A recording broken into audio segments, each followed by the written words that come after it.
Hi, this is Dennis with Second Chance Tackle, and recently I got a call from a fellow who was interested in getting a fishing reel that's kind of hard to find, and asked me if I had one, and I did.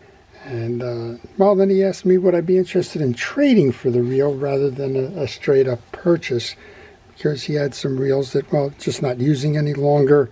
He's changed his the type of fishing he does, and didn't really see a use for these, and said, you know, can we work out a deal? And well, I'm always open to that kind of thing, and well, we made a deal. So let's see what I traded for and what they got in return.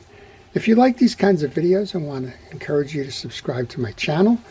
My channel covers all kinds of things, not just bartering for fishing reels or finding fishing reels at flea markets and the like, although I do try to share that kind of information with you as well.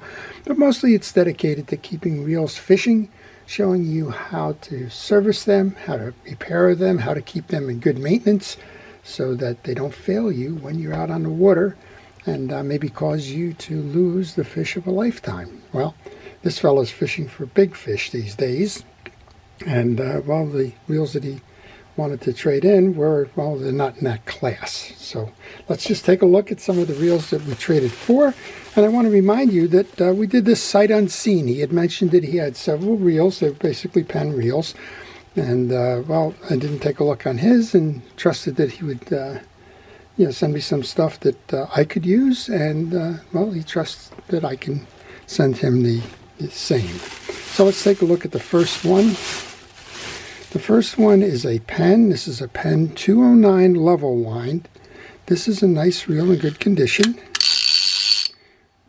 Turns free and easy. And, well, interestingly enough, he was interested in the level wind reel as well. And the difference being he wants a bigger level wind. Well, this one's not working, right? The level wind's not working on it. The reel is.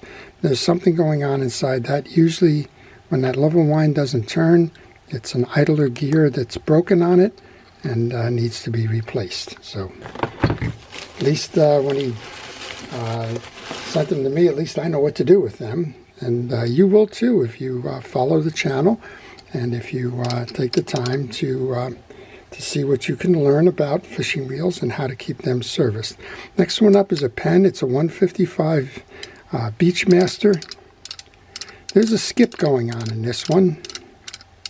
Usually means it's a bent frame, and that's not uncommon for the Beachmaster series because you have such a wide reel seat. And what happens is under pressure, these reels will twist. And when they twist, the frame typically will rub the spool, and that'll cause that. You can see it's not a gearing issue. When you put it in the free spool, the handle turns free and easy. Again, kind of know what to do here. Maybe I'll do a video to show you how to correct that situation. But I do have replacement reel seats should that become an issue. Next one up is a Penn Jigmaster. Looks like it spent some time in storage or somewhere. Looks like it's almost spray lithium grease there. The Jigmaster is kind of a standard within the charter boat industry. And it's kind of used for, as it said, it's used for jigging. It's a saltwater-based reel. You can tell the heavier line on it. It has a higher gear ratio than most of the reels that Penn had produced in this era. This one's turning nice and free and easy. And if I can, let's see if we can take this off, see what's going on inside.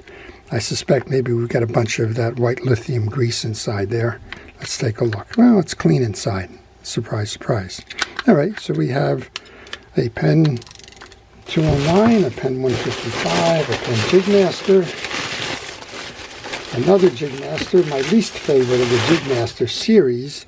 This is the 500S. Seems to be in good stead.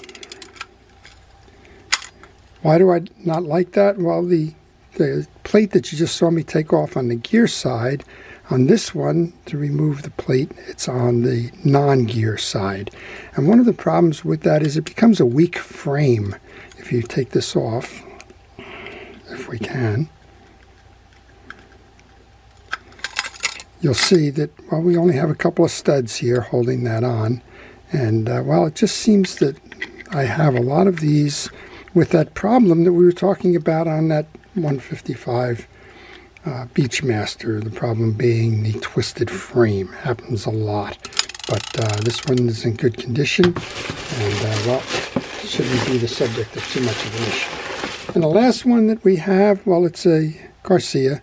It's the Garcia Mitchell 600. These came in two flavors. They came in a 600 series, and then they came in a 200 series, 620s rather. So this one is the 600. The difference being that the other series has chrome rings on the outside. I think I might have one over here. I do. So this would be an example of what happens in the 20 series. You get the additional bump or trim rings or protection plates on the outside. This one's waiting to get cleaned up. It's not part of the deal. But the other thing that you always find on these reels, they always have a crack on the bearing side. And yep, we got them here. They're little spider cracks. They don't affect the performance of the reel, but they seem to always be there. That seems to be the issue with these reels. This one, of course, looks just like this one, doesn't it? So you had a Mitchell, you had a Penn. They kind of competed against each other, and they're solid reels all around. I've done some looks and sees on some of these and found that the mechanism that's inside of this has actually been produced or reproduced or copied on some Okuma reels and some reels made over in Asia. So those are the reels that that he didn't have a use for. I'll get them tuned up and find second homes for them. What did I give him in exchange? I gave him a huge reel. It's a level wine reel. He tells me he's targeting tuna and things like that. He wanted a very sturdy, very big reel with the level wine feature. That's well, that's kind of a hard reel to find, period. And this reel in particular is hard to find. This is a Penn GT graphite, and it is a 340, what they called the super level wine. This came in two flavors. It came in the 340 and the 345. It's got a bigger gear ratio. It's got a 3.2 to 1 gear ratio, and it's got a massive and heavy-duty line guide mechanism that enables you to bring in the big fish without worrying about, well, what we were talking about earlier, the line twist. So we did a 5-for-1 swap. We did some inshore Ocean Penn reels for for one very big Penn level wine reel for targeting, say, yellowfin and things like that. And he's out in California, so I'm sure he'll be fishing the California area using this reel. Well, the question is, would you have done that trade? It takes two. The best way to make a trade work is where both parties are happy. Nobody looks to take advantage of one or the other. I think we had a fair trade here. And, well, I hope that he gets to enjoy this and catch a lot of fish with that reel. Well, if you like these videos, again, I want to encourage you to subscribe. If you have any questions about these reels or any reels, leave them in the comments section. I do try to answer those for you. And, well, if you liked it in particular, hit that like button because that helps the rankings of the videos as well.